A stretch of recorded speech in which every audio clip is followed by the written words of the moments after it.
Aliens, Council Races. Asari, Ardat Yakshi. Ardat Yakshi, Demon of the Night Winds, are Asari suffering from a genetic disorder preventing conventional melding of nervous systems during mating.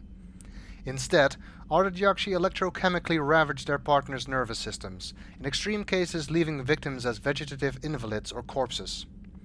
Asari psychologists regard this incapacity for mental fusion as preventing the development of empathy, leading to psychopathy. There is no known cure. The disorder generally begins in infancy, reaching full pathology during maiden-adolescent sexual development. While seductive and sexually driven as other Asari, Ardat Yakshi are congenitally sterile. Ancient Asari mythology held Ardat Yakshi as gods of destruction, depicting them as villains of countless legends and as the anti-heroes of numerous Asari epics. Contrary to popular belief, Ardat Yakshi are neither extremely rare, around 1% of Asari dwell on the Ardat Yakshi spectrum, nor are they all murderers. Most cultivate and discard countless exploitative or abusive relationships during their legally marginal lives. Despite rumors of Ardat Yakshi syndicates, by nature Ardat Yakshi are incapable of long-term cooperation. As a disproportionately wealthy species, Asari employ their economic reach and media ownership to hide the Ardat Yakshi pathology from the galactic community, placing most Ardat Yakshi in monitored work programs or seclusion. Only the most aggressive cases are sentenced to sanitaria and prisons, or to the execution lists of justicars. Aliens, Extinct Races. Rachni. Though now extinct, the Rachni once threatened every species in Citadel Space. Over 2,000 years ago, explorers foolishly opened the mass relay to a previously unknown system, and encountered something never seen before or since, a species of spacefaring insects guided by a hive-mind intelligence. Unfortunately, the Rachni were not peaceful, and the galaxy was plunged into a series of conflicts known as the Rachni Wars.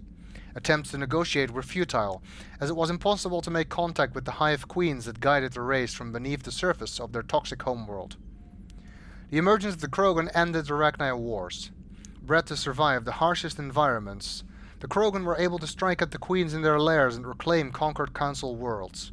But when the Krogan fleets pressed them back to their homeworld, the Rachni refused to surrender, and the Krogan eradicated them from the galaxy. Aliens, Non-Council Races. Collectors. Living beyond the Omega-4 mass relay in the Terminus Systems, the mysterious collector species is glimpsed so rarely as to be taken for a myth by most in galactic society. In reality, collectors are human-sized insectoid bipeds and can resemble massive winged beetles. They are a terrifying force in the galaxy, responsible for the murder of hundreds of thousands. Collectors generate permanent stasis fields around themselves, creating nightmarish red-shifted energy fields. In battle, they hold position whenever possible, relying on their aggressive biotics and nearly limitless power. Several types of bipedal collectors have been identified, including minions, defenders, zealots, assassins, and artillery operators. Acting together, collectors have imprisoned entire cities in stasis. While no definitive forensic accounting exists to explain the fate of those imprisoned, leading speculation is that victims are harvested for scientific experimentation and neurobiological repurposing. Krogan, Ancient History. The lack of adequately preserved archives presents a significant obstacle to research into ancient Krogan history. Nevertheless, recent archaeological discoveries have shed new light on the topic, revealing a society once rich with cultural, architectural, and artistic accomplishments. Newly discovered ruins reveal that the Krogan had particularly advanced understandings of structural and geotechnical engineering, as compared to other cultures at similar stages of development. Old Krogan architecture demonstrates seismic loading techniques that would have both resisted earthquakes and diffused the small-scale vibrations from vehicles in their sprawling cities. Curiously, however, Tuchanka has little natural tectonic activity. Instead, researchers believe the ancient Krogan were concerned with safe cohabitation with one of the planet's apex predators, Calros, the mother of all thresher maws. Prior to the Genophage, Krogan population growth was limited by predation, disease, and war. Even so, the birth rate exploded once the Krogan achieved industrialization, leading to wars over resources and living space. Other species on Tuchanka suffered greatly as the Krogan expanded. When the Krogan ran out of land, they settled into an arms race that ended in nuclear devastation. Tuchanka's relatively short golden age was at an end. But this ancient history may yet aid the modern Krogan. Some of the techniques and technology discovered in the ruins could be used to improve standard colonization equipment, signaling economic renewal for the Krogan at last. Krogan rebellions. After the Rachni War, the quick-breeding Krogan expanded at the expense of their neighbors. Warlords leveraged their veteran soldiers to seize living space, while the Council races were still grateful. Over centuries, the Krogan conquered world after world. There was always just one more needed. When the Council finally demanded withdrawal from the Asari colony of Lucia, Krogan overlord Kredak stormed off the Citadel, daring the Council to take their worlds back. But the Council had taken precautions. The finest STG operators and Asari huntresses had been drafted into a covert observation force, the Office of Special Tactics and Reconnaissance. The Spectres opened the war with crippling strategic strikes. Krogan planets went dark as computer viruses flooded the extranet. Sabotaged antimatter refineries disappeared in blue-white annihilation. Headquarters stations shattered into orbit-clogging debris, rammed by pre-placed suicide fighters. Still, this only delayed the inevitable. The war would have been lost if not for first contact with the Turians, who responded to Krogan threats with a prompt declaration of war. Being on the far side of Krogan space from the Council, the Turians advanced rapidly into the lightly defended Krogan rear areas. The Krogan responded by dropping space station and asteroids on Turian colonies. 3 worlds were rendered completely uninhabitable. This was precisely the wrong approach to take with the Turians. Each is first and foremost a public servant, willing to risk his life to protect his comrades. Rather than increasing public war weariness, Krogan tactics stiffened Turian resolve. The arrival of Turian task forces saved many worlds from the warlords' marauding fleets, but it took development of the genophage bioweapon to end the war. There were decades of unrest afterwards. Rogue warlords and holdout groups of insurgents refused to surrender or disappeared into the frontier systems to become pirates. Varren. Varren are omnivores with a preference for living prey. Originally native to the Krogan homeworld of Tuchanka, they are, like most life from Tuchanka, savage, clannish, and consummate survivors. They are pack hunters when vulnerable prey is readily available and become scavengers when outnumbered or outclassed. Their supreme adaptability, vicious demeanor, and rapid breeding cycle have made them ubiquitous and dangerous pests on many worlds. Virtually everywhere the Krogan have been, Varren infestations have followed, wreaking havoc with the native ecology. The Krogan have had a love-hate relationship with Varren for millennia, alternately fighting them for territory and embracing them as treasured companions. To this day, Krogan raise them as beasts of war. A common subgenus of Varren has metallic silver scales, leading to the rather unusual nickname fish dogs. Vorcha. Although they resemble a mammal-reptile cross, the Vorcha have no terrestrial analog. They are humanoid in form, but Vorcha have clusters of non-differentiated neoblast cells, like those of Earth's planarian worms. Damaged Vorcha cells mature into specialized structures to alleviate injury or stress. Transformations include thicker skin following injury, lung adaptation for barely breathable atmospheres, and stronger cardioskeletal muscle under high gravity. Skull capacity and brain size do not change, and Vorcha rarely make more than one somatic overhaul. Vorcha assault each other frequently, causing their young to gain strength, intelligence, and resilience. As a result, Vorcha see inflicting and receiving pain as normal communication. Few Vorcha study professions, in part because their average life expectancy is only 20 years.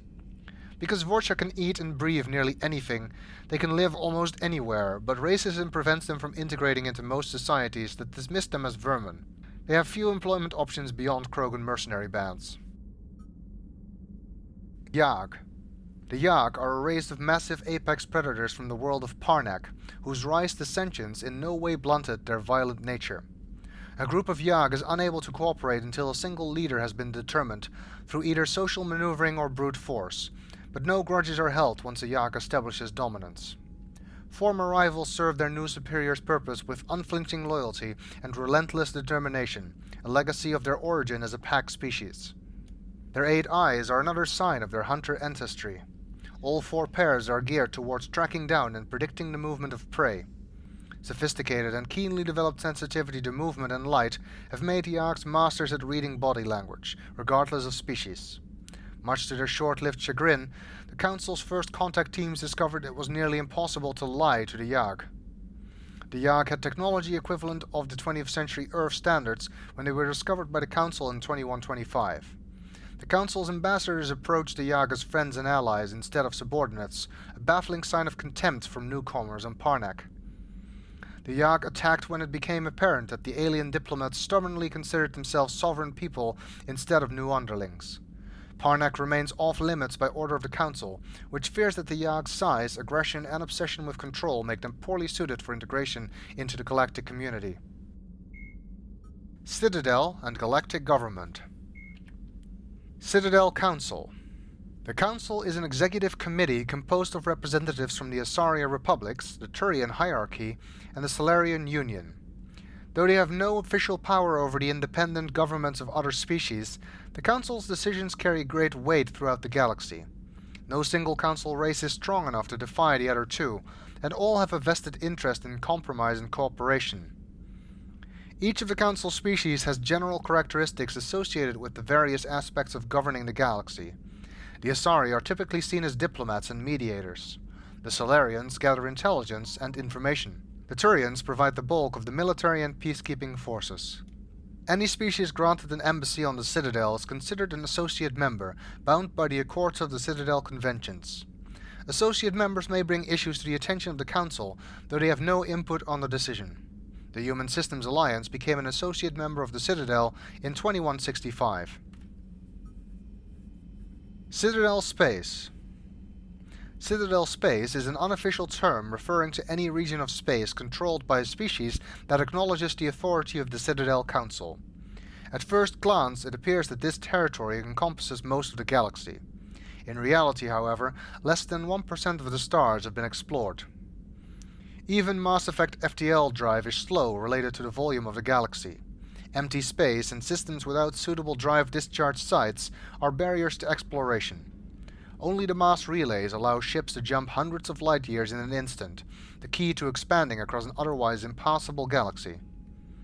Whenever a new relay is activated, the destination system is rapidly developed. From that hub, FTL Drive is used to expand to nearby star clusters. The result is a number of densely developed clusters thinly spread across the vast expanse of space, connected by the mass relay network. Humanity and the Systems Alliance. Alliance News Network. Founded during the early decades of human space expansion, the Alliance News Network was originally a low-profile news organization known mostly for a series of exposés on the First Contact War. With a focus on galaxy-wide reporting, the ANN opened bureaus on planets across known space, winning a few awards for excellence and earning a multi-species audience. The Alliance News Network has never been funded by the Systems Alliance, despite what its name might imply. This led to regular confusion among those not in the know, although the network's recent high-profile sale to a media conglomerate made the ownership structure clearer. The new management has opted for a more sensational approach. This is particularly obvious from changes to its roster of reporters, with a few of the network's luminaries retiring or joining other news organizations. The network's increasingly lurid programming has gained wide attention as well as sorely needed ratings, all to prove the management needed to validate its course. Nonetheless, ANN insists that integrity and credibility are inviolable standards in the newsroom. Battlespace is among ANN's highest-rated programs, known for a particularly titillating breed of reporting. Among the show's most noteworthy segments are Diana Allers's dispatches from the front lines. The network calls her reports gritty and realistic, but she has been criticized for her unabashed focus on the violence of war. Even critics of Allers agree, however, that despite her often graphic visuals, the facts she reports are just that. Facts. First Contact War. Humanity's first contact with an alien race occurred in 2157. At that time, the Alliance allowed survey fleets to activate any dormant mass relays discovered, a practice considered dangerous and irresponsible by Council-aligned races. When a Turian patrol discovered a human fleet attempting to reactivate a relay, they attacked. One human vessel survived, retreating to the colony of Shanxi. The Turians followed, quickly defeating the local forces. Shanxi was occupied, the first, and to date only, human world to be conquered by an alien species. The Turians believed the handful of ships they defeated represented the bulk of human defenses, so they were unprepared when the Second Fleet under Admiral Castany Drescher launched a strong counter-offensive, evicting them from Shanxi. The Turians mobilized for full-scale war, drawing the attention of the rest of the galaxy. The Council quickly intervened, forcing a truce. Fortunately for humanity, the First Contact War was ended with a diplomatic solution. ME Timeline 2069. Armstrong Outpost at Shackleton Crater becomes the first human settlement on Luna. It is formally founded on July 24th, the 100th anniversary of the first lunar landing. 2103. Lowell City in Eos Chasma becomes the first human settlement on Mars. 2137. Eldfell Ashland Energy Corporation demonstrates helium-3 fuel extraction from the atmosphere of Saturn. 2142. Construction of Gagarin Station, Jump Zero, begins beyond the orbit of Pluto. 2148. Prospectors discover the Prothean ruins at Prometheae Planum on Mars. 2149. Translation of Prothean data leads humans to the Charon Mass Relay. Systems Alliance founded to coordinate exploration and colonization of extrasolar worlds. 2151.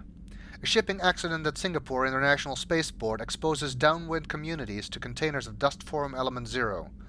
Alliance begins construction of Arcturus Station. 2152. Roughly 30% of the children born in Singapore after element 0 exposure suffer from cancerous growths. Systems Alliance begins settlement of Earth's first extrasolar colony world, the planet Demeter. 2154. Commander Shepard born. 2155. Systems Alliance occupies completed portions of Arcturus Station as a headquarters. 2156. Some children of Singapore exhibit minor telekinetic abilities. 2157. Turians encounter human explorers. First Contact War. Occupation and liberation of the human colony of Shanxi. 2158. Humans learn potential of biotics. An international effort to track element 0 exposures begins. Roughly 10% of exposed children show some level of biotic ability. 2160. Systems Alliance Parliament formed. 2165. Humans establish embassy on Citadel. 2170. Batarian slavers attack the Alliance colony of Mindwar. 2176. Skyllian Blitz. Pirates and slavers attacked Elysium, the human capital in the Skyllian Verge. 2177.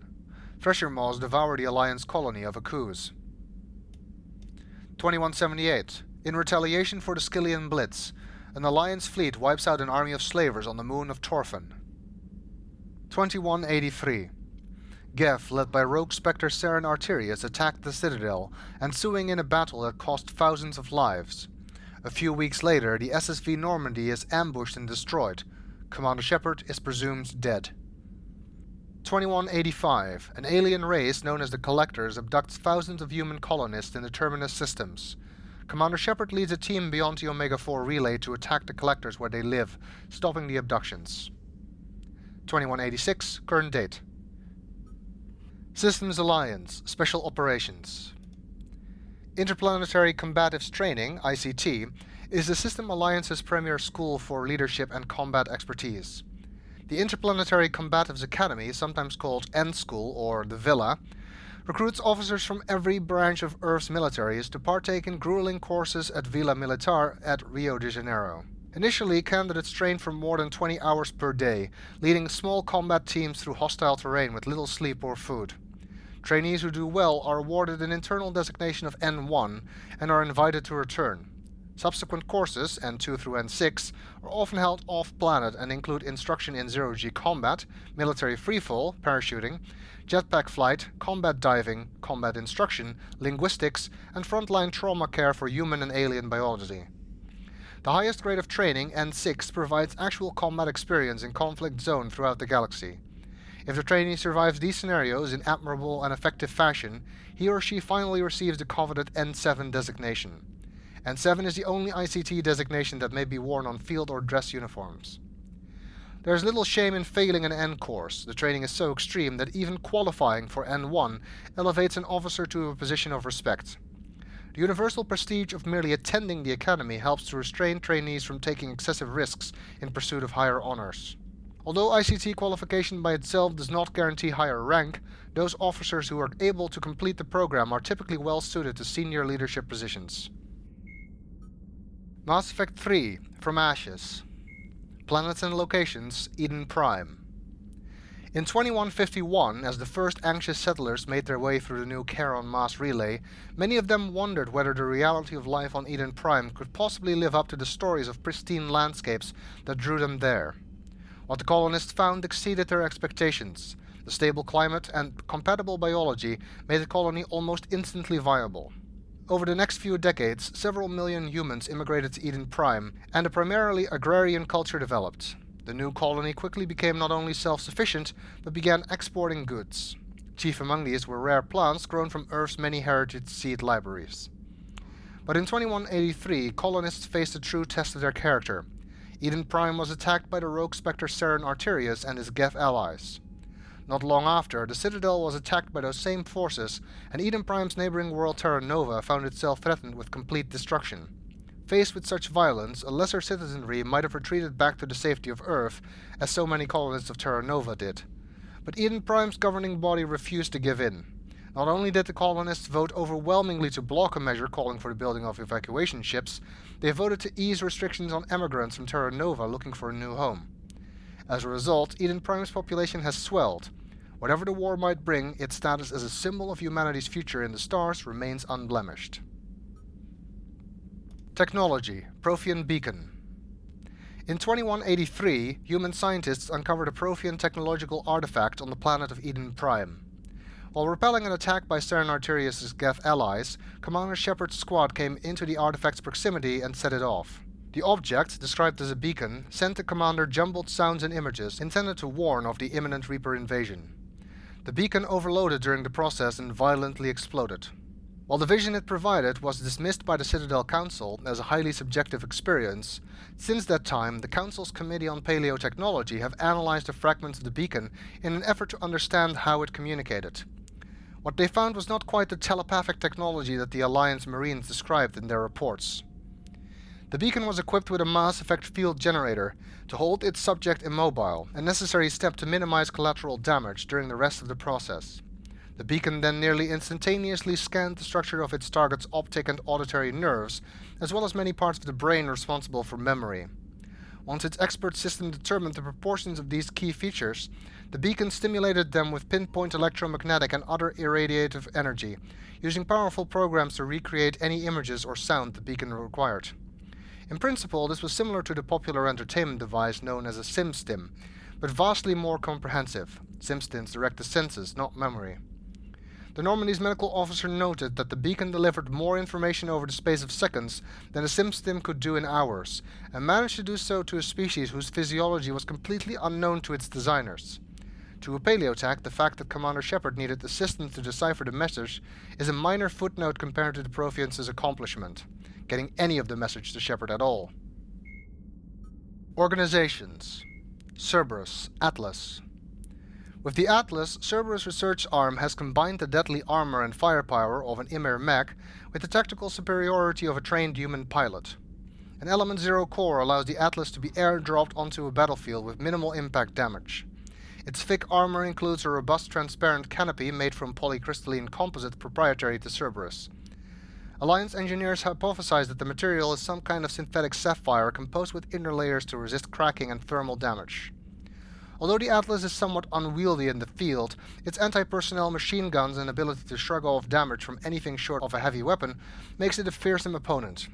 Heavy loss of life is to be expected in any unprepared encounter with this unit. Cerberus, Centurion. Centurions are Cerberus' frontline tacticians. They are meant to enact the elusive man's strategic goals, although it is clear that they have leeway to adapt as an encounter develops. The only useful intelligence that the Alliance has gathered on Centurions relates to their armament. Each Centurion carries an M96 Mattock heavy rifle, modified to launch smoke grenades, leaving enemies vulnerable to crossfire. Cerberus, Engineer. Cerberus combat engineers are specialized support units that assist primary forces while staying out of the line of fire.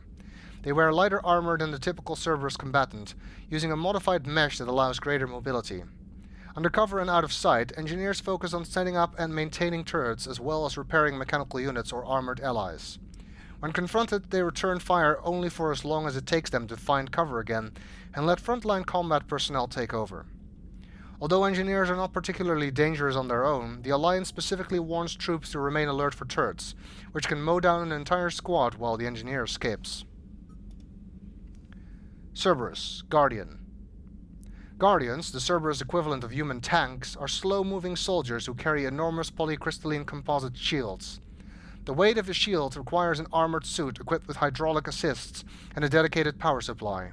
Combining this exceptional protection with a suite of enviromapping systems, Guardians focus on flanking opponents to flush them from cover. A Guardian's slow but relentless approach is intended to demoralize enemies, as well as draw their fire, but rip away their shield and Guardians become little more than cannon fodder. Cerberus, Nemesis. The Nemesis is a Cerberus sniper specialist. Customized implants allow the Nemesis to withstand the crippling kickback of the M98 Widow anti-materiel rifle, turning a redoubtable opponent into a force capable of inflicting instant death.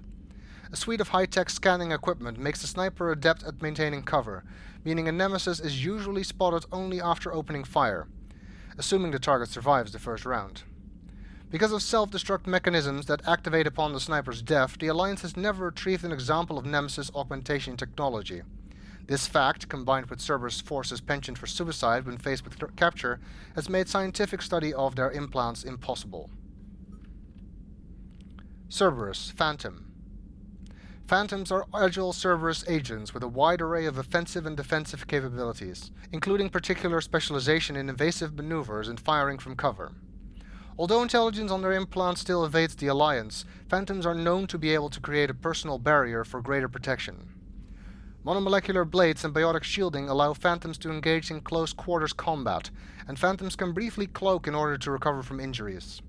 Because of this ability, the Alliance recommends personal confirmation of a Phantom's death. Cerberus, Trooper. Assault troopers are the backbone of Cerberus forces. Those candidates who make it through the grueling basic training are submitted to an intensive psychological program that renders them fearless, disciplined, and unrelenting. Outfitted with custom-designed armor and rifles, these soldiers function with determined precision and practice teamwork. The first to rush into a fight, assault troopers often work in tandem with more powerful units.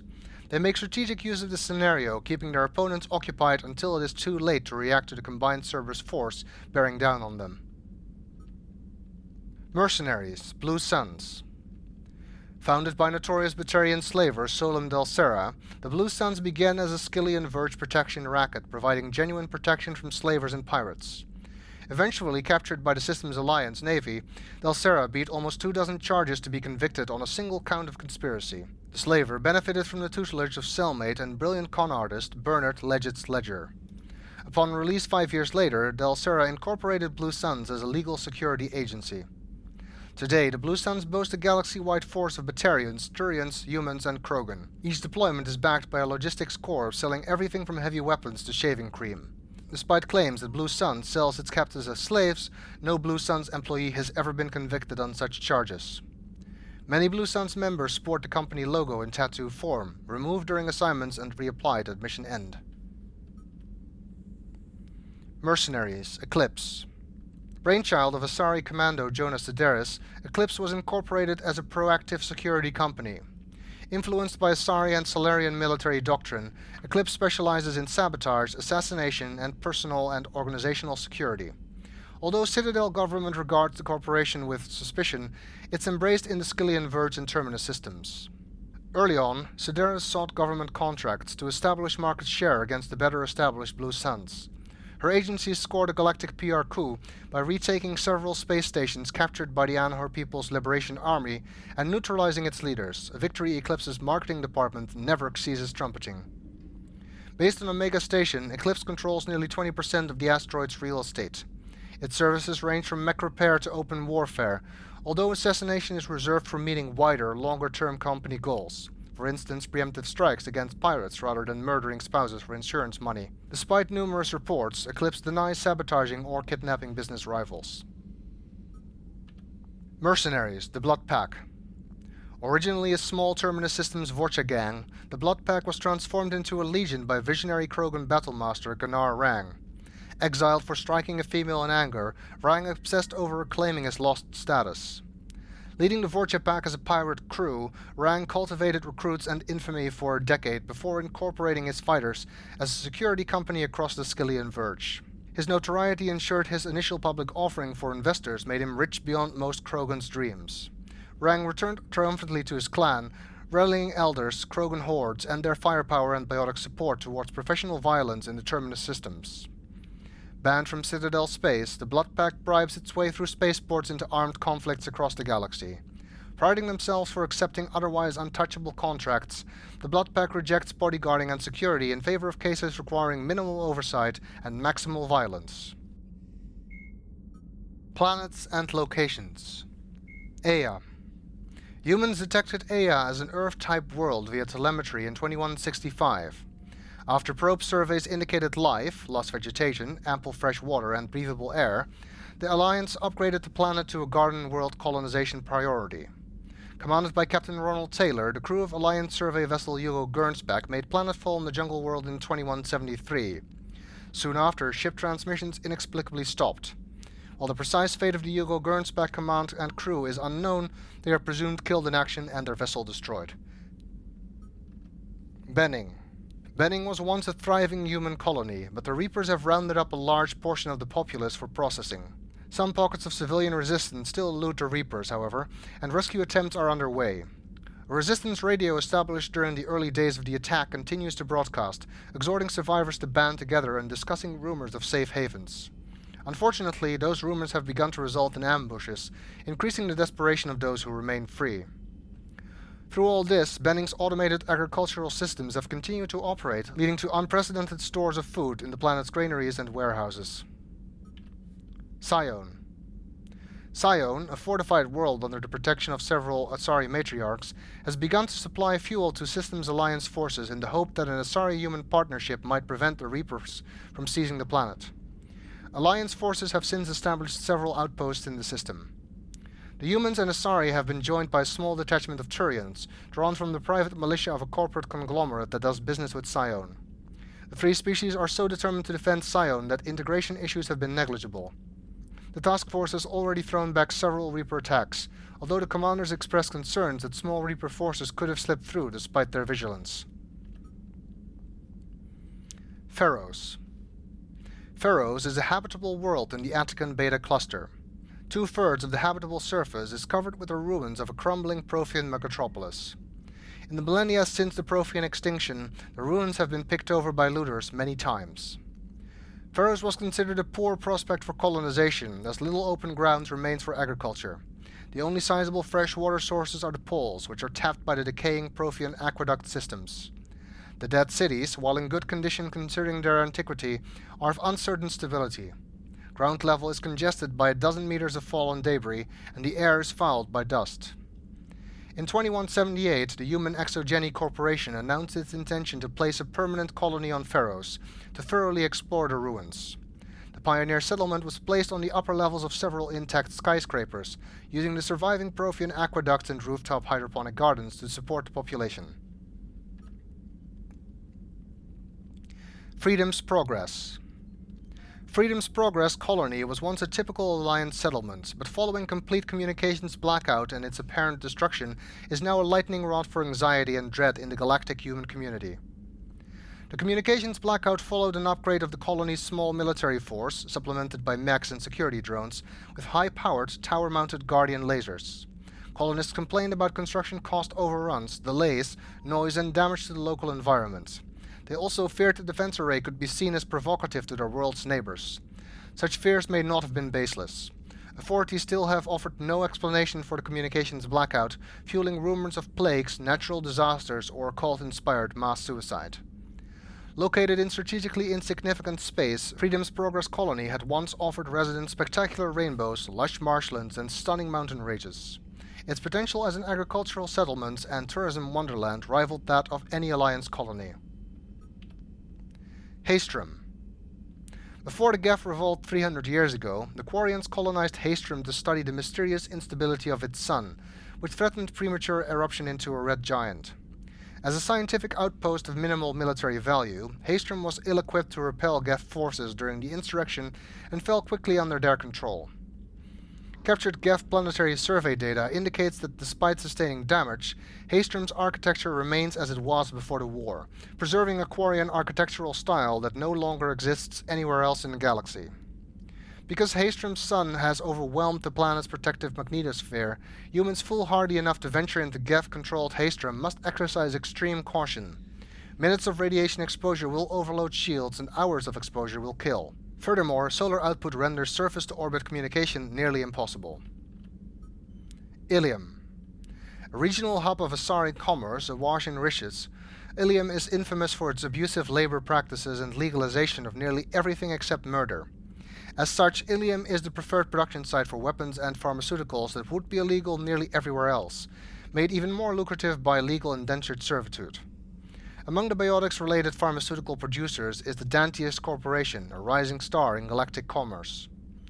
Despite the dangers of its products, Ilium is renowned for glamour, luxury and safety, provided by near-total surveillance, making it a favored tourist destination. Countless celebrities maintain palatial estates on Ilium and its capital, Nos Astra. The sole obstacle to business on Ilium is its extensive bureaucracy, tolerated only for its provision of security. Regardless of the character of its economy, Ilium's self-congratulatory media exalts its own society with the provincial arrogance of new money, glorifying its sexiest CEOs and 10 richest residents lists. Ilos. Like the ancient human city of Troy, Ilos is a world known only through second-hand sources. References to Ilos have been found at several other Prothean ruins, though direct study of the world is unlikely to occur. Ilos lies in a remote area of the Terminus Systems only accessible by the legendary Mu Relay. 4,000 years ago, the Mu Relay was knocked out of position by a supernova and lost. Since then, Ilos and its cluster have been inaccessible. Occasionally, a university will organize an expedition to chart a route to Ilos using conventional FTL Drive. These never get beyond the planning stages due to the distance and danger. Their journey could take years or decades, passing through the hostile Terminus Systems and dozens of unexplored systems.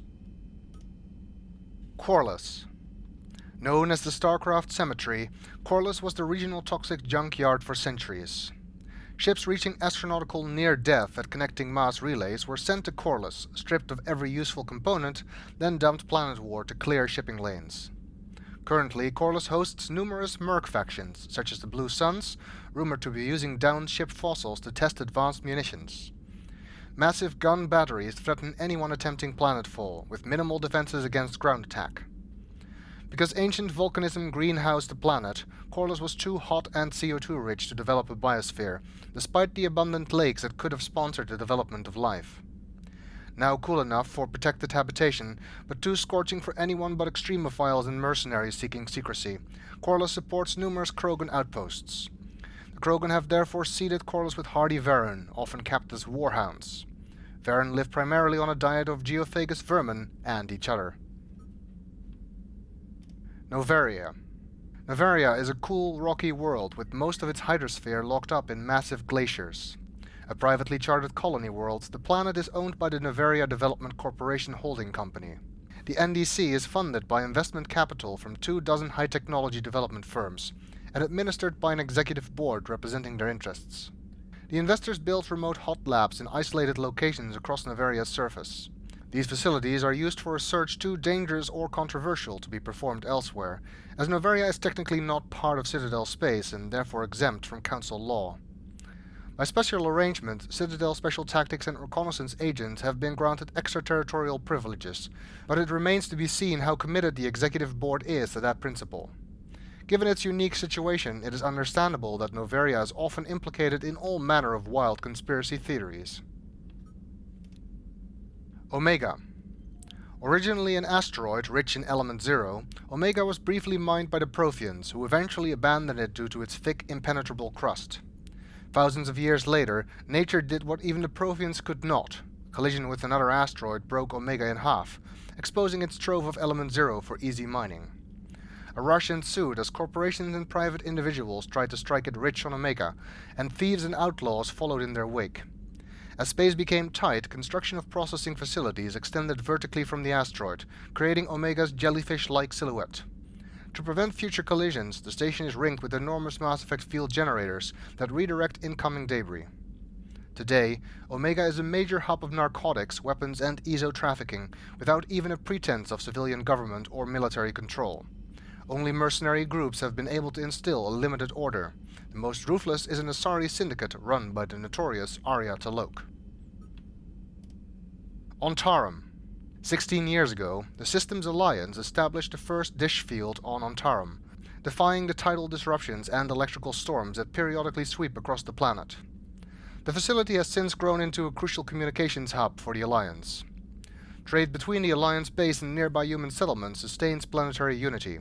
The Alliance also trains and hires colonists to maintain the quantum communicators, further strengthening the bond between locals and the military forces that use the comm stations.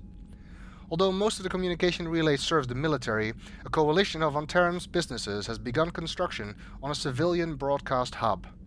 The local Alliance commander has offered the help of the military's technical experts, making Tarim a symbol of civilian and military cooperation.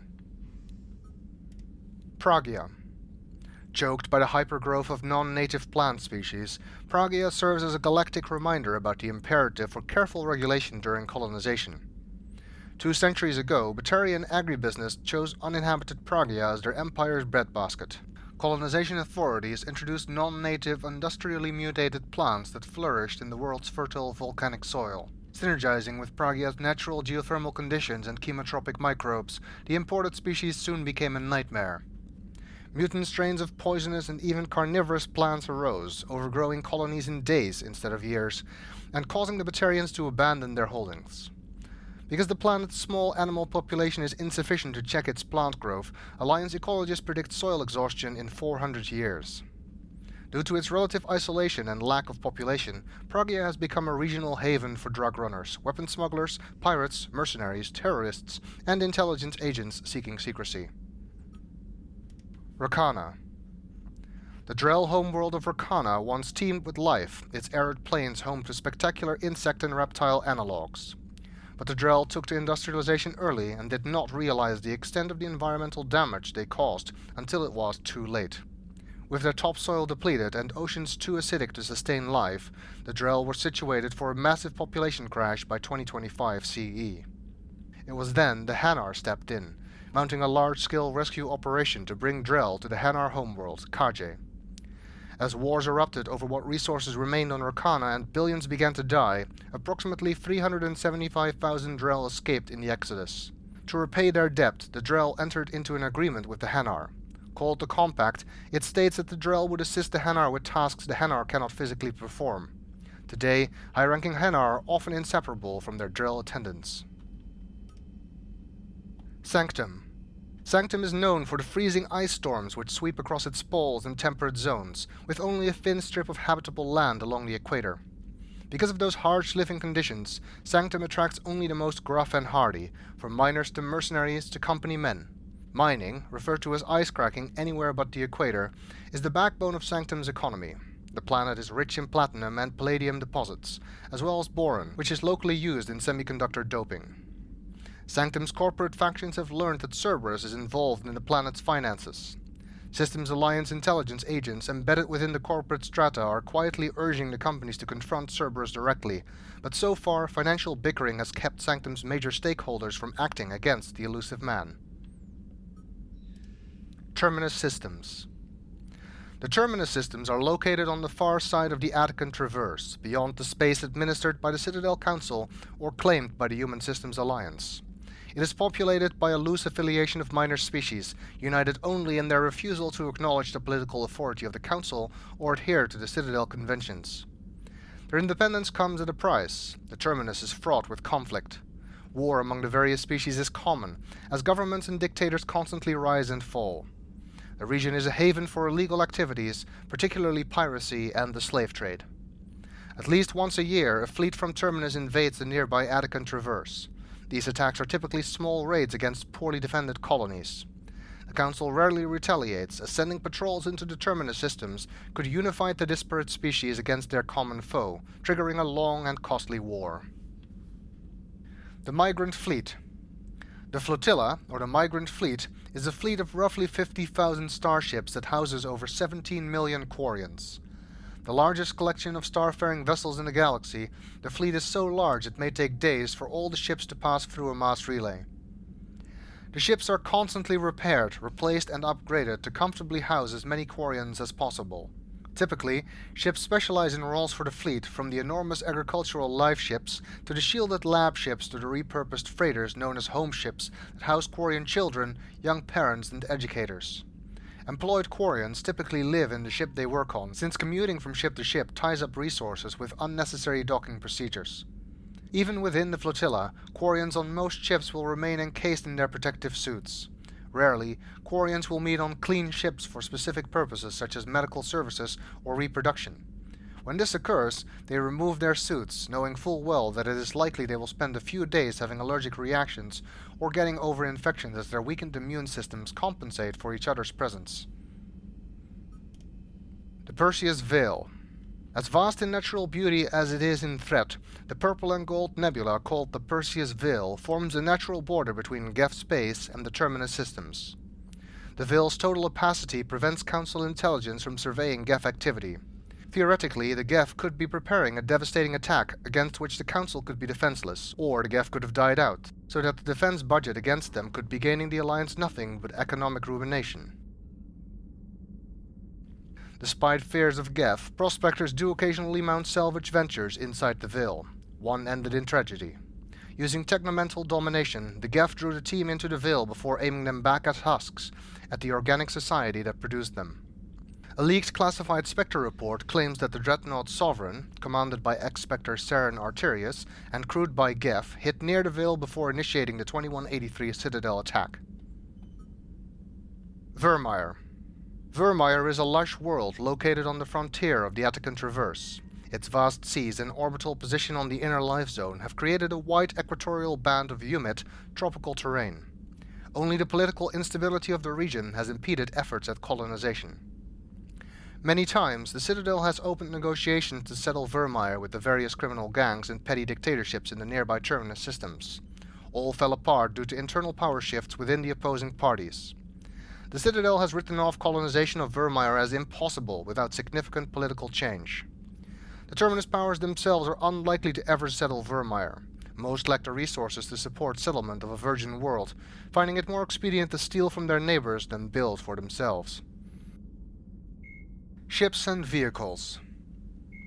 FTL Drive.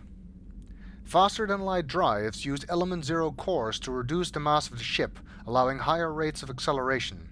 This effectively raises the speed of light within the mass effect field, allowing high-speed travel with negligible relativistic time dilation effects. Starships still require conventional thrusters, chemical rockets, commercial fusion torch, economy ion engine, or military anti-proton drive, in addition to the FTL Drive core.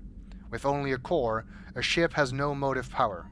The amount of ESO and power required for a drive increases exponentially to the mass being moved and the degree it is being lightened. Very massive ships or very high speeds are prohibitively expensive.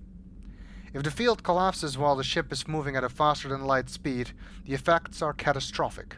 The ship is snapped back to sublight velocity, the enormous excess energy shed in the form of lethal Cherenkov radiation. Military ship classifications. Larger warships are generally classified in one of four weights. Frigates are small, fast ships used for scouting and screening larger vessels. Frigates often operate in wolf pack flotillas. Cruisers are middleweight combatants. Faster than dreadnoughts and more heavily armed than frigates, cruisers are the standard patrol unit and often lead frigate flotillas. Dreadnoughts are kilometer-long capital ships mounting heavy, long-range firepower. They are only deployed for the most vital missions. Carriers are dreadnought-sized vessels that also carry large numbers of fighters. Smaller vessels are almost exclusively used in a support role to the warships during combat. Fighters are one-man craft used to perform close-range attacks on enemy ships. Interceptors are one-man craft optimized for destroying opposing fighters. Normandy SR-1. The SSV Normandy SR-1 was a prototype starship developed by the Human Systems Alliance with assistance from the Citadel Council. The ship employed state-of-the-art stealth technology for reconnaissance in dangerous regions. Most ships emit heat that is easy to detect against the absolute zero background of space. The Normandy, however, could temporarily store its waste heat deep within the hull, allowing the ship to travel undetected for hours, or drift passively for days of covert observation. This was not without risk. Eventually, the stored heat had to be released, or it would build to levels that could cook the crew alive.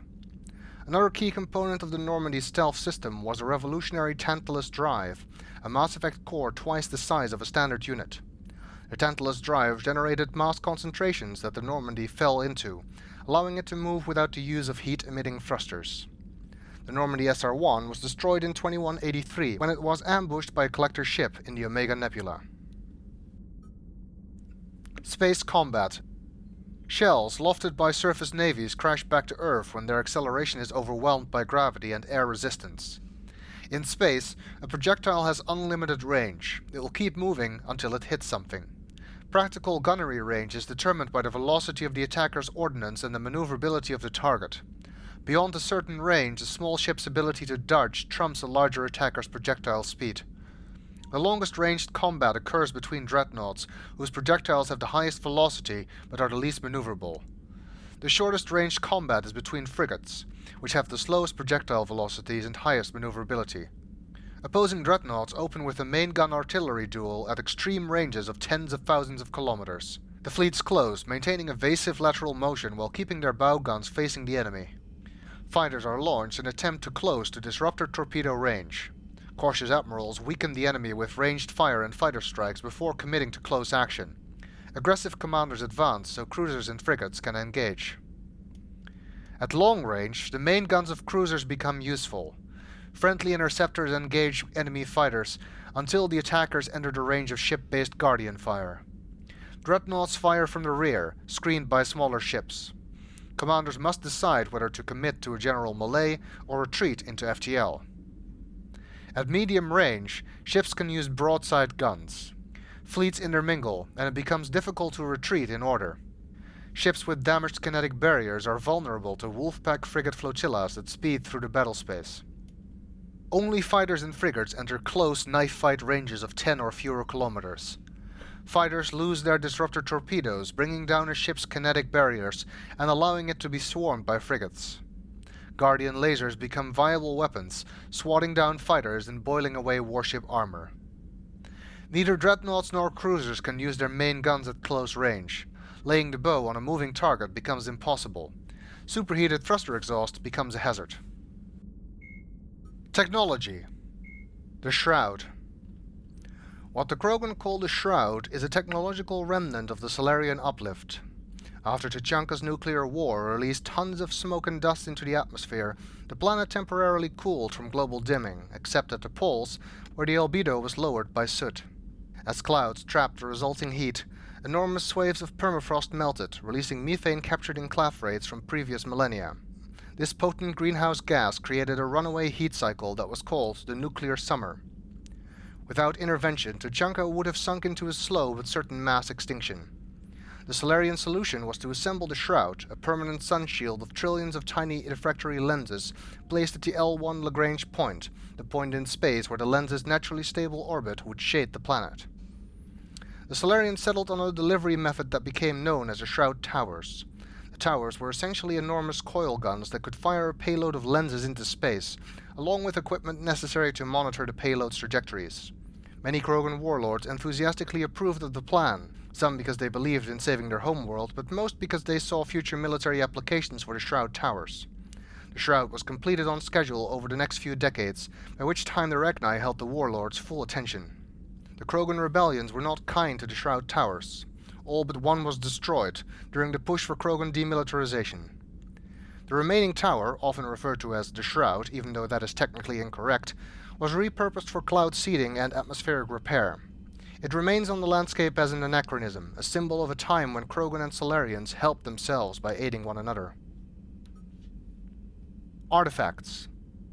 The Citadel Council has called for the immediate donation of Prothean artifacts to bolster the war effort, primarily items of Reaper origin and recordings of their attacks.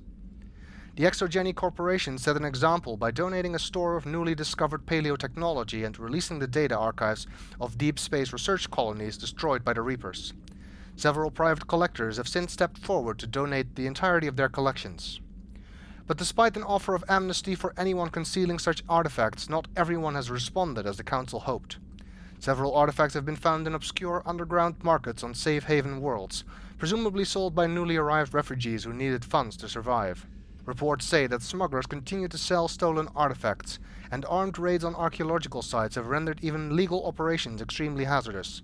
After several reports of mercenary groups turning on the archaeologists who hired them, Elenus Risk Control Services began to offer security details for archaeological sites at considerably reduced rates. Computers, Artificial Intelligence, AI. An artificial intelligence is a self-aware computing system capable of learning and independent decision-making. Creation of a conscious AI requires adaptive code, a slow, expensive education, and a specialized quantum computer called a blue box.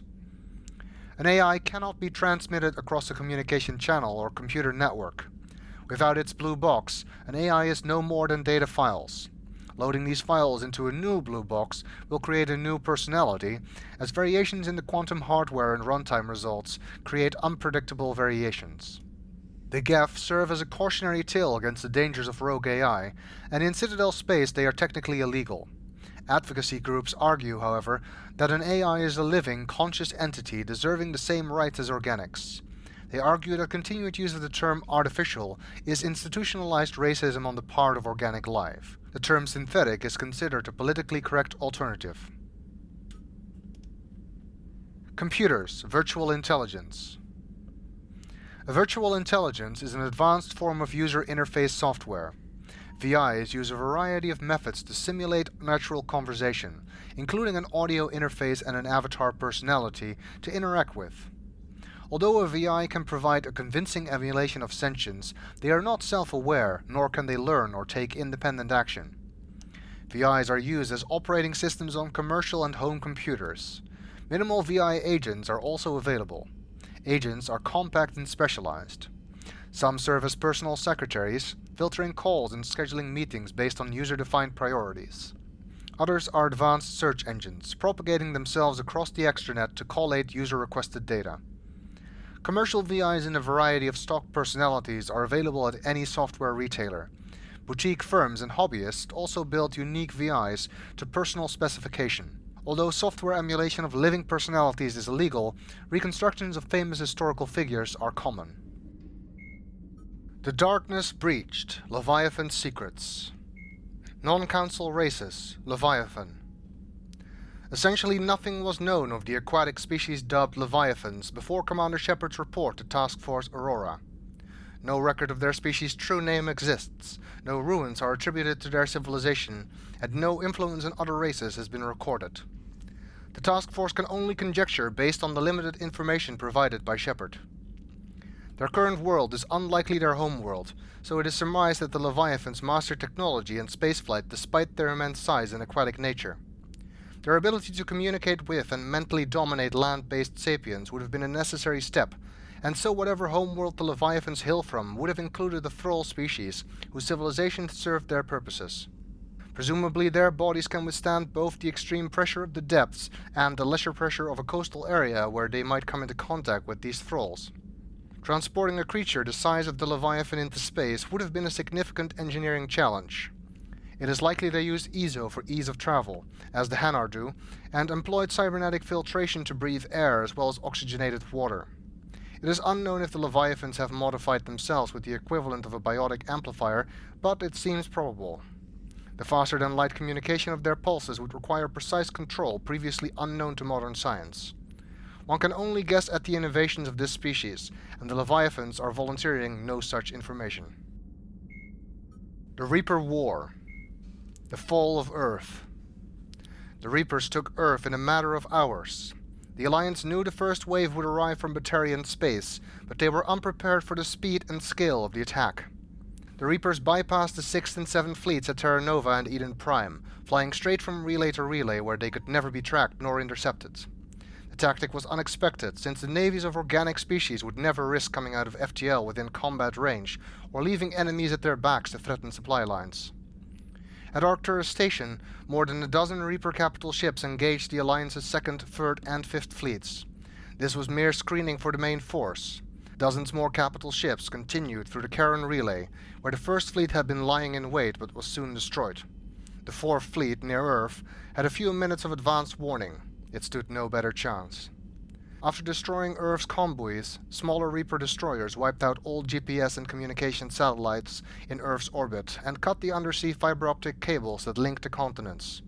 Earth's resistance now relies on outdated radio towers and a few quantum entanglement communicators whose matched pairs happen to be on other continents or outside the Sol system.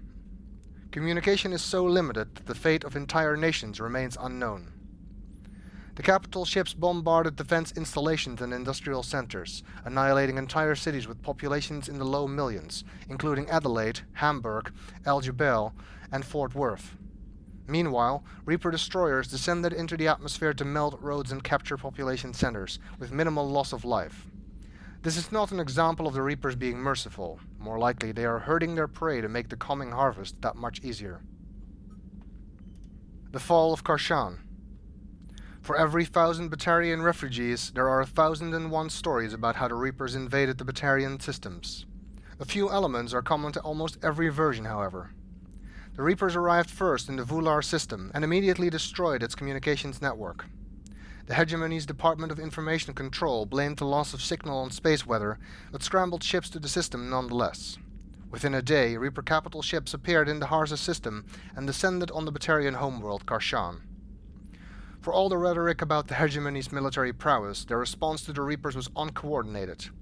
Moments after the information minister took to the extranet and announced that unknown ships were destroying all space traffic near Khar'shan, the defense minister declared there was no reason to panic. The planet's convoys were destroyed next, creating an ominous silence that has persisted ever since. Fearing they were next, Batarian colonies across Hegemony space began evacuations. So many refugees poured into the human-occupied Exodus cluster that Systems Alliance officials at first thought the Batarians were invading. More systems have gone dark as their convoys were destroyed, and millions more Batarians, trapped on their planets, sit waiting for the Reapers. Desperate measures. Faced with utter annihilation, military planners have considered extreme solutions in their quest to stop the Reapers. The two most plausible are the destruction of mass relays and the use of starships as suicide weapons. Destroying a mass relay to stop the Reapers' advance is infeasible. Although it has recently been proven that mass relays can be destroyed, a ruptured relay liberates enough energy to ruin any terrestrial world in the relay solar system. It would take too long to evacuate the millions or billions of people living near each relay, and the Council is unwilling to sacrifice that many lives when combat stands a chance of saving them. Even if a garden world were to survive the relay's destruction, the Reapers have infinite patience. They traveled out of dark space using conventional FTL. Travel within the galaxy is not an insurmountable barrier. Meanwhile, starships are too costly to be used as projectiles, given that it would take many collisions to seriously harm a Reaper. Some armchair admirals suggest that a single starship traveling faster than light could obliterate a Reaper capital ship, but all ships based on Mass Effect technology possess hardwired safety features to prevent FTL collisions. If a ship's FTL plotter finds a significant object in the path of a planned jump, the FTL drive refuses to fire in the first place. This is not a perfect safety feature. The sensors can only scan for objects within a reasonable distance at light speed, and the navigator must plot the rest of the course, but it is so inherent to the FTL warm-up process that removing it is nigh impossible. Cynical intelligence analysts note that the secret of Mass Effect technology, including that safety system, has always been attributed to the Protheans, just as the mass relays were. The Battle of Palaven. When Taetrus fell, the Turians knew little about the Reapers except that they wanted to enrage the Turians. Staying calm, the Turians massed in force around Palaven, their homeworld. Fleet Admiral Erix Coronati, in what became known as the 15-minute plan, stationed only 2 carriers, Undaunted and Resolute, near the system's relay. When the Reaper fleet emerged, the carriers launched swarms of unmanned fighters and spy drones. These were quickly destroyed, but the drones transmitted vital data on the Reaper's effective range, fleet composition, and exact location. The Turians' other ships then deployed to defend the system in earnest. Knowing that the Reaper's weapons had longer effective range than any of his own, Coronati made a short, daring FTL jump, landing his dreadnoughts in the middle of the Reaper fleet. The dreadnoughts then turned to line up their main guns on the Reapers, which also needed to turn to fire on the Turians. This ploy used the Reaper's size against them. Because they could turn faster, the Turian dreadnoughts locked targets first, and their concentrated firepower downed several Reaper capital ships. The Reapers countered instantly. Their destroyers performed a jump of their own to the skies above Palaven, beginning orbital strikes on Turian cities. The Turians, forced to defend the planet, found themselves in a pitched battle far from the relay, from which emerged a seemingly endless line of Reaper ships. After massive casualties, Coronati ordered retreat. The Turians insist that Palaven is not lost. The battle has merely moved to the ground. Reaper troop transports have dumped hordes of husks to capture Palaven's inhabitants, but met with little success. Reaper capital ships are destroying city after city, but much of the Turian fleet is still operable, and the citizenry is heavily armed. The Turians refuse to be intimidated. The Battle of Rannoch. The Quarians' plan to take back their homeworld was risky, and could easily have led to their annihilation if a peaceful solution had not been found. In an initial battle against the Reaper-upgraded Geth ships, the Quarians found their heavy fleet and a portion of the patrol fleet outmatched. To stave off defeat, the Quarians retreated at FTL Space to rally with the civilian fleet on the far side of Rannoch's sun, Tikhon. Temporarily hidden, but with only minutes of advance warning should a Geth scout spot them, the Quarians planned counterattacks to disrupt the Geth link with the Reapers. First preying on a damaged Geth dreadnought, the Quarians followed by sending strike teams to Rannoch's surface to destroy the Reaper that was transmitting improved software to Geth forces. When the Reaper uplink was disrupted, the Geth suffered momentary downgrades in response time and intelligence, allowing the Quarians to press their advantage. But an emergency order from Commander Shepard and Admiral Shalaran Vastombe broke off hostilities before the Geth's full capabilities were restored. It is to the Quarians' credit that all three fleets obeyed the order to cease fire, even the civilian fleet, which had little combat experience. The Geth, for their part, bore no ill will towards enemy combatants and broke off hostilities with perfect discipline. It remains to be seen how the Geth and Quarians will manage to coexist on Rannoch. For now, they have committed their considerable military forces to repel the Reapers. Given the long-lasting animosity between the Geth and Quarians, it is possible that the Reapers did not plan for the possibility of such an alliance and will be unprepared to contend with both armadas. The Cerberus Coup. Councillor Udina's attempted coup will no doubt be analyzed for generations to come, but a clear picture is beginning to emerge. Udina had contacted Cerberus to coordinate what was intended to be a bloodless takeover of the Citadel, in which he would force the other councillors to grant him emergency powers, so that he could command the Citadel fleet. He would then direct the fleet to liberate his homeworld, Earth. The plan fell apart when Executor Palin and the Solarian councillor caught wind of it. In defense of the plan, the elusive man dispatched his top assassins, commanded by Kai Leng, to kill them. Udina had little choice but to support the assassins with an armed force sufficient to hold the Citadel. Captured confidants have indicated that Udina and Leng's alliance was relatively fragile. Udina may have planned to turn on Cerberus once the fleet was his to command, and Leng departed when he calculated that Udina would not succeed. Persistent rumors suggest that Udina might have been a high-functioning victim of Reaper indoctrination. His actions played right into the Reaper's plans. Even if the coup failed, it would damage Citadel governance. If it succeeded, his plan to retake Earth would likely have turned into a military blunder that Council forces could ill afford. However, there is no direct evidence of his indoctrination, nor obvious opportunity. It is more likely that Udina acted out of desperation, and in doing so, cost humanity its councillor. The Fall of Taetrus. The Reaper's first attack on Turian space followed an age-old maxim: hit them where it hurts. A populous colony dating back centuries, Taetrus was already embedded in the Turian psyche as the site of the worst terrorist attack in Turian history. Wounds were still raw from the Vallum blast, in which a separatist revolutionary slammed the starship into the colony's capital, killing more than 100,000 Turians. Hierarchy forces responded with a massive invasion of the planet to stamp out the separatist movement. It was a catharsis for the Turians, reassuring them that heroes would always triumph over evil. And so the Reapers struck Taetrus first. By the time Taetrus went dark, the Turians had already learned that the Batarians and the humans were under attack. The hierarchy responded with what they believed was overwhelming force, only to walk into a trap.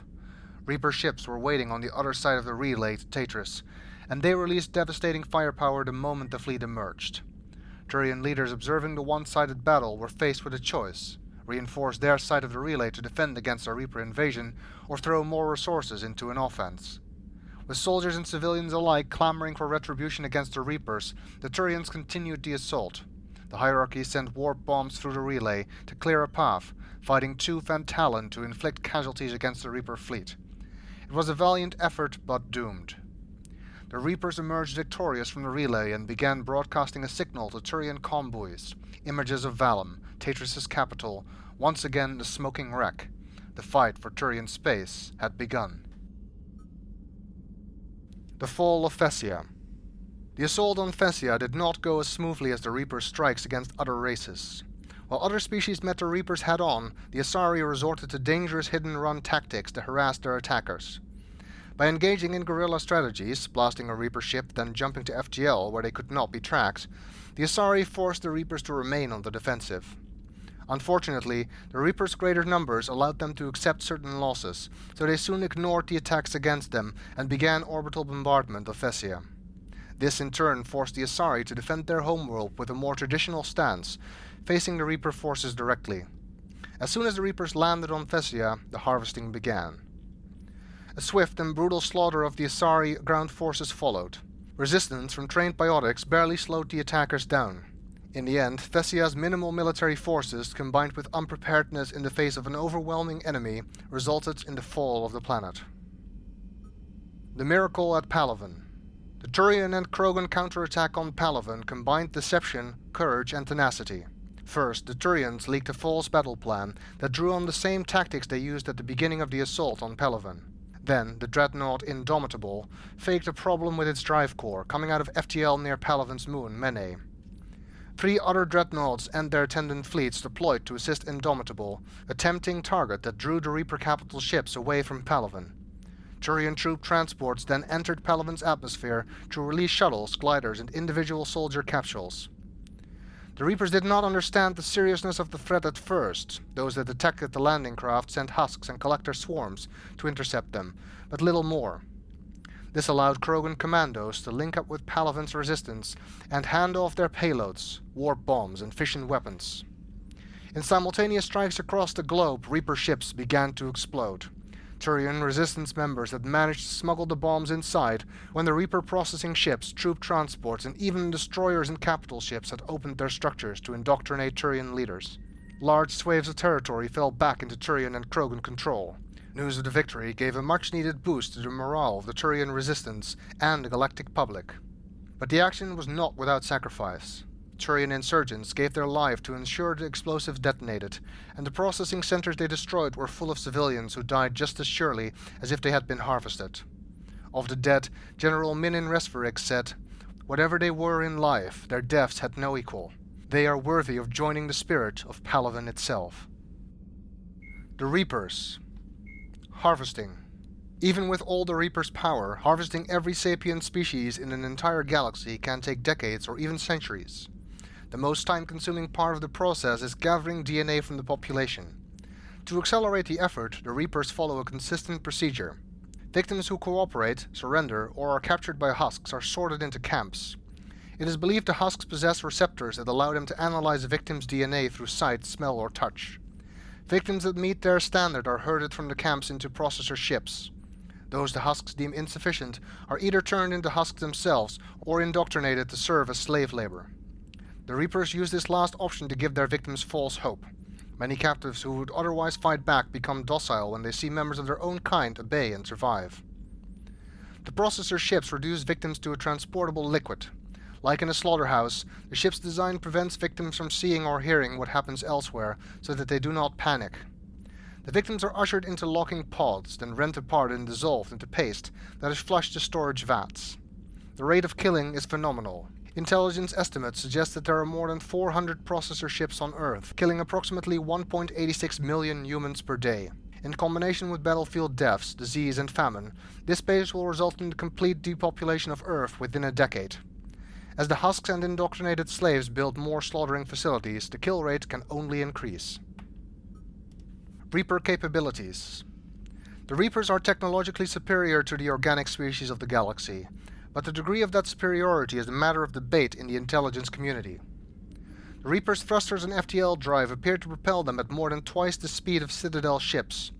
Estimates of their location in dark space suggest they can travel nearly 30 light-years in a 24-hour period. Reaper power sources seem to violate known physical laws. Reapers usually destroy fuel infrastructure rather than attempting to capture it intact, indicating that Reapers do not require organic species energy supplies. Consequently, the Reapers attack without regard for maintaining supply lines behind them, except to move husks from one planet to another. Unlike Citadel ships, Reapers do not appear to discharge static build-up from their drive cores, although they sometimes appear weaved in static discharge when they land on planets. The main gun on a Reaper capital ship dwarfs that of the Alliance Everest-class dreadnoughts. No dreadnought has yet survived the direct hit from the weapon. Estimates put its destructive power anywhere from 132 to 454 kilotons of TNT. Even if the target is hardened, as in the case of a surface-based missile silo, the gun can instead bury the target beneath molten metal. Precise targeting computers and correctors also give Reaper weapons a longer effective range than organic dreadnoughts or cruisers. The kinetic barriers on a Reaper capital ship can shrug off the firepower of a small fleet.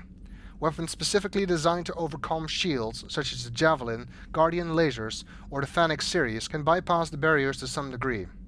The difficulty is getting close enough to use them. The surface-mounted weaponry on Reaper ships, similar in principle to Guardian, presents an effective defense against organic species fighters. Reaper vulnerabilities. Although clearly technologically superior to the Citadel forces, the Reapers have experienced casualties in the battles across the galaxy. This indicates that, theoretically, with the right intelligence, weapons, and strategy, the Reapers could be defeated. Unlike the Mass Effect relays that they created, Reapers do not have quantum shields. Locking itself down at a quantum level would leave a Reaper unaware of its surroundings until the shielding deactivated. Instead, Reapers rely on kinetic barriers.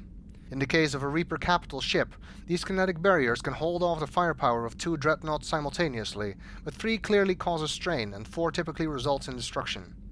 Weapons designed to maximize heat damage, such as the Fennec series, show better results against the Reapers than pure kinetic impacts. The barriers of a Reaper destroyer are less formidable than those of a capital ship. It is possible for a single cruiser or many fighters to disable or demolish a destroyer if they can get within range before they are themselves destroyed. The Reaper's energy sources are not infinite. For example, to land on a planet, a Reaper must substantially reduce its mass. This transfer of power to its Mass Effect generators leaves the Reaper's kinetic barriers at only partial strength. Sovereign was destroyed while assuming direct control over Saren. The feedback from Saren's death seemed to entirely overload Sovereign's shields. Current Reapers do not seem to suffer from this design flaw. Reaper capital ships can turn faster than Citadel dreadnoughts, but to do so they must lower their mass to a level unacceptable in combat situations. Consequently, it is possible for a dreadnought to emerge from FTL travel behind the capital ship, then bring its gun to bear faster than the Reaper can return fire. This is a poor tactic, however, against Reapers flying in proper formation. Weapons, armor, and equipment. Body armor. Modern combat hard suits have a triple canopy of protection: shields, armor, and self-repair. The outermost layer is created through kinetic barrier emitters, which detects objects incoming at a high rate of speed and generate deflecting shields, provided they have enough energy in their power cells. If a bullet or other incoming object gets past the barrier, it contends with the more traditional body armor. A sealed suit of non-porous ballistic cloth provides kinetic and environmental protection, reinforced by lightweight composite ceramic plates in areas that either don't need to flex or require additional coverage, such as the chest and head. When the armor is hit by directed energy weapons, the plates boil away or ablaze rather than burning the wearer. The last level of protection is provided by the suit's microframe computers, whose input detectors are woven throughout the fabric.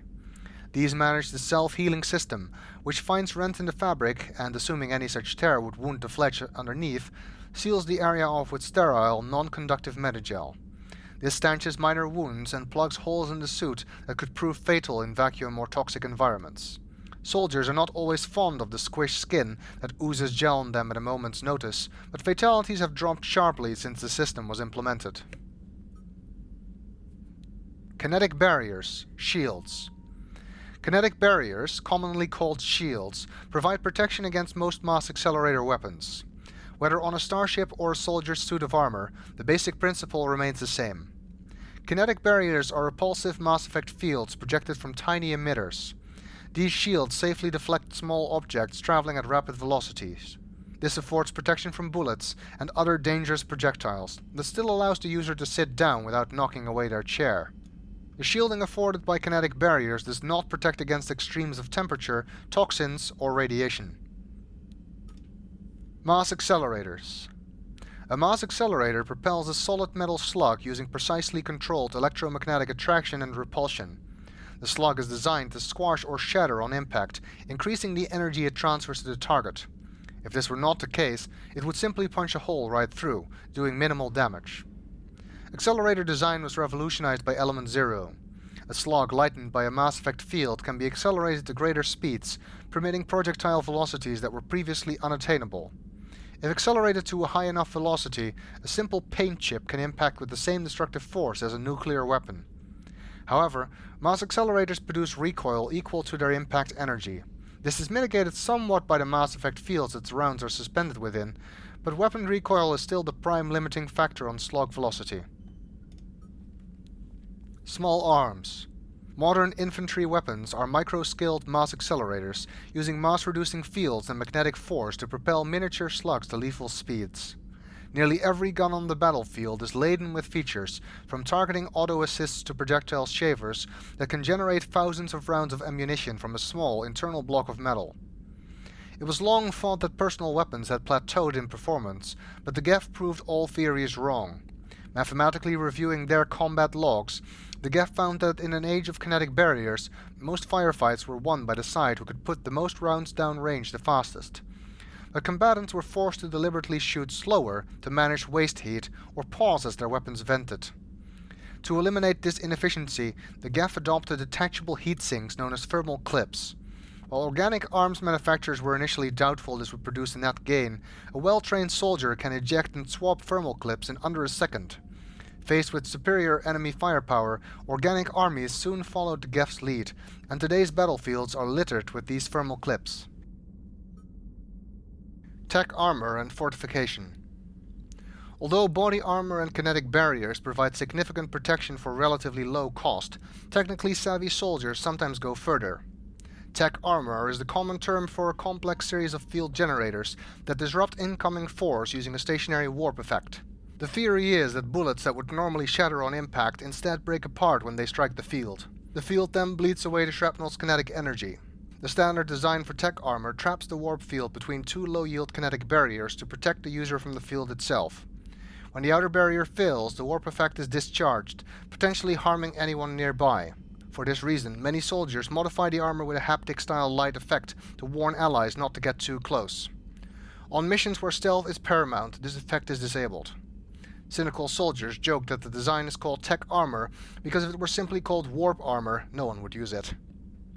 The fortification approach uses high-energy batteries and superconductive devices within the armor to create a so-called current effect, essentially a magnetic field that can immobilize metals, even non-ferrous ones. The field is triggered by sensors similar to those in a kinetic barrier. It is powerful enough to protect against modern weapons, but there are drawbacks. The currents cause metallic objects to hold their position relative to one another, and although the field only lasts for a split second, it creates resistance that can slow or fatigue the wearer. Without specialized training, a soldier can quickly become exhausted or stumble at the wrong time.